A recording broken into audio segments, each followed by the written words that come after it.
Mari kita ngopi atau ngomong ke pikir bersama Muflihun, engineer ngapak. Kali ini saya akan membahas tips-tips untuk lolos S2. Jadi kalau rekan-rekan mau ambil S2 itu biasanya ada tes tertulis dan tes wawancara. Tentunya teman-teman yang pertama harus dilakukan adalah lolos tes tertulis.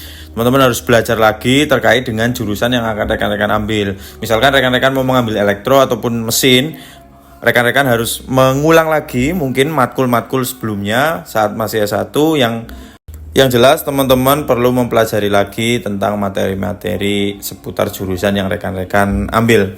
Nah, yang kedua untuk tes wawancara itu teman-teman harus relax ya, harus persiapkan mental.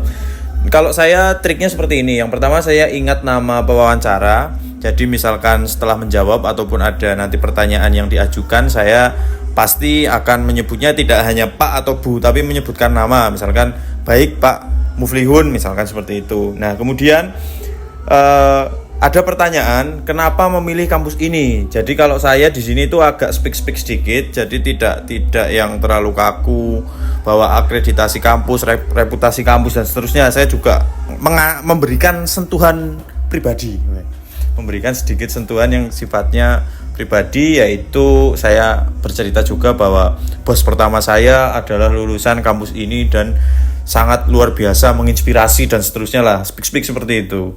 Nah, yang kemudian adalah yang paling penting ya adalah sebenarnya adalah rencana tesis. Jadi kalau kita wawancara S2 itu akan ditanya biasanya mau membuat tesis, gambaran penelitiannya itu seperti apa.